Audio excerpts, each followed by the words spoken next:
여러분, 대우라는 이름 기억하시나요? 한때는 정말 전 세계 어디를 가도 볼 수 있었던 한국 경제 기적의 상징과도 같은 이름이었죠. 그런데 지금은 마치 신기루처럼 흔적도 없이 사라진 것만 같습니다. 정말 궁금하지 않으세요? 한때 우리나라 재계서열 2위까지 올랐던 그 거대한 기업이 어떻게 하루아침에 우리 눈앞에서 사라질 수 있었을까요? 오늘 그 거대한 미스터리의 실마리를 한번 같이 풀어가 보려고 합니다. 자, 근데 여기서 아주 흥미로운 지점이 있습니다. 대우그룹이라는 모체는 1999년에 해체된 게 맞아요. 그런데 그 안에 있던 회사들, 그러니까 대우의 자식들은 여전히 살아남아서 지금도 아주 잘 나가고 있다는 사실입니다. 우리가 아는 대우조선해양, 대우건설, 심지어 미래세증권도 원래는 대우증권이었죠. 그러니까 그룹은 사라졌는데 회사들은 남아있다? 대체 이게 어떻게 된 일일까요? 이 거대한 신화의 시작을 알려면요, 모든 걸 처음부터 읽어낸 한 남자의 이야기로 거슬러 올라가야 합니다. 네, 바로 창업자 김우중 회장이죠. 평범한 월급쟁이가 어떻게 거대한 제국을 세울 수 있었는지 그 놀라운 이야기부터 한번 시작해 보겠습니다. 대우의 초반 성장 속도는요, 그냥 빨랐다는 말로는 설명이 안 돼요. 이건 거의 폭발 수준이었습니다. 한번 보세요. 30살의 젊은 나이에 지금 돈으로도 크지 않은 자본금 500만 원으로 회사를 차렸는데 불과 5년 만에 대한민국에서 두 번째로 수출을 많이 하는 회사가 됩니다. 도대체 어떻게 이런 일이 가능했을까요? 비결은 간단했습니다. 김우중 회장은 책상에 앉아있는 경영자가 아니라 그야말로 발로 뛰는 타고난 장사꾼이었거든요. 직접 원단 샘플을 들고 당시에는 아무도 거들떠보지 않던 동남아 시장을 혼자서 뚫어냈습니다. 얼마나 저돌적이었는지 현지 바이어들이 그에게 타이거 김이라는 별명을 붙여줬을 정도였죠. 그런데 이 타이거 김의 질주에 날개를 달아준 사람이 있었습니다. 바로 당시 박정희 대통령이었죠. 알고 보니 박 대통령이 김우중 회장 아버지의 제자였던 인연이 있었어요. 하지만 그 인연보다도 박 대통령은 그의 엄청난 추진력에서 수출만이 살 길이던 당시 대한민국의 미래를 본 겁니다. 김우중 회장은 단순히 물건만 파는 사람이 아니었습니다. 판을 짜는 사람이었죠. 당시 정부가 농사 없는 겨울철, 농가 소득 때문에 골머리를 앓고 있었거든요. 그때 김우중 회장이 기가 막힌 아이디어를 냅니다.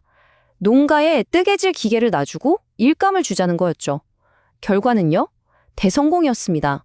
이게 바로 전국으로 퍼져나간 새마을 운동의 가장 성공적인 모델 중 하나가 됩니다. 그의 야망은 옷 파는 데서 멈추지 않았습니다. 곧바로 중공업, 건설 같은 더 큰 무대로 뛰어들었죠. 서울역 앞에 흉물처럼 있던 건물을 사들여서 70년대 경제성장의 상징인 지금의 서울스퀘어, 바로 그 대우센터를 지어 올렸고요. 심지어 다들 불가능하다고 말리던 리비아 사막 한가운데서 물을 찾아내는 기적을 보여주기도 했습니다. 말 그대로 불가능에 도전하는 사람이었어요. 자, 이제 국내 무대는 좁아집니다. 김우중의 시선은 대한민국을 넘어서 전 세계로 향하게 되는데요. 여기서 바로 대우 신화의 정점이라고 할 수 있는 전설적인 세계 경영 전략이 시작됩니다. 세계 경영, 이게 뭐냐면요, 아주 혁신적인 방식이었어요. 보통 해외 진출이라고 하면 본사에서 돈 보내주고 일일이 관리하잖아요. 근데 대우는 반대였습니다. 전 세계에 흩어져 있는 현지법인들한테 너희가 알아서 돈 빌리고 너희가 알아서 사업 키워라 하고 자율권을 준 거죠. 덕분에 정말 그 누구도 따라올 수 없는 속도로 전 세계에 대우의 깃발을 꽂을 수 있었습니다. 이 속도가 얼마나 무서웠냐면요. 불과 몇 년 만에 동유럽부터 아시아까지 수많은 자동차 공장과 전자제품 생산기지를 세웠습니다. 서구의 경쟁사들 입장에서는 이게 거의 바이러스처럼 퍼져나가는 것처럼 보였던 거예요. 그래서 대우포비아, 즉 대우 공포증이라는 말까지 만들어냈을 정도였죠. 하지만 이 눈부신 영광의 그림자 속에는 아주 치명적인 위험이 도사리고 있었습니다. 네, 맞습니다. 빛의 속도로 이룬 그 엄청난 확장은요, 사실 어마어마한 빛으로 쌓아 올린 성이었어요. 그리고 이 거대한 제국을 한 번에 무너뜨릴 완벽한 폭풍, 바로 퍼펙트 스톰이 아주 조용히 하지만 확실하게 다가오고 있었습니다. 첫 번째 균열은 외부에서 터졌습니다. 바로 1997년 우리 모두가 기억하는 IMF 외환 위기였죠. 하루아침에 원화 가치가 말 그대로 반토막이 나버렸습니다.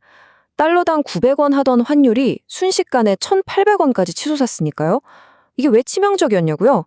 해외에서 달러로 돈을 빌려서 사업을 확장하던 대우에게는 갚아야 할 빚이 갑자기 2배로 불어난 거나 마찬가지였거든요.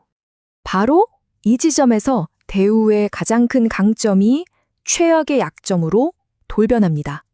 전 세계 현지에서 알아서 돈을 조달하던 그 혁신적인 세계 경영 방식이요. 글로벌 금융위기가 닥치니까 순식간에 돈줄이 꽉 막혀버리는 결과를 낳은 겁니다. 한때는 성장의 엔진이었던 그 전략이 이제는 제국 전체의 숨통을 조이는 족쇄가 되어버린 거죠. 1999년은 대우에게 정말 악몽 같은 한 해였습니다. 해외에서 대우 위험하다는 보고서가 터져 나오면서 시장의 불안감은 극에 달했고요. 정부는 어떻게든 대우를 살려보려고 경쟁사인 삼성과의 사업 막교환, 이른바 빅딜을 추진했지만 이마저도 결국 무산되면서 대우는 정말 벼랑 끝으로 내몰렸습니다. 근데 정말 비극적인 건요. 대우를 살리기 위한 마지막 희망이었던 이 빅딜이 오히려 몰락의 기폭제가 되었다는 점입니다. 대우전자를 삼성에 넘기는 대신 삼성자동차를 받아오는 이 거대한 협상이 두 그룹의 자존심 싸움과 내부 갈등으로 시간만 질질 끌다가 결국 엎어졌거든요. 이 협상 때문에 허비한 몇 달의 시간은 당시 대우에게는 돌이킬 수 없는 치명상이었습니다. 그렇게 모든 폭풍이 지나가고 난 뒤 한때 셀러리맨의 영웅이라 불렸던 그와 그의 제국에는 과연 무엇이 남았을까요?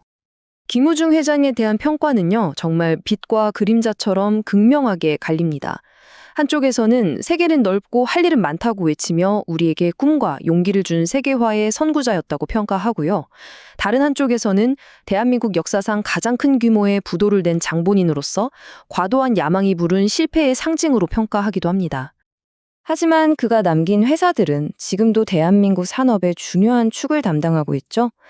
또 그의 거침없는 도전이 우리나라 경제를 한 단계 끌어올리는 데 기여했다는 사실도 부정할 수는 없습니다. 그래서 마지막 질문이 남는 것 같습니다. 그는 모든 것에 건 무모한 도박사였을까요? 아니면 그저 시대를 너무 앞서 나아갔던 비운의 개척자였을까요? 그에 대한 평가는 어쩌면 아직 끝나지 않은 것 같습니다.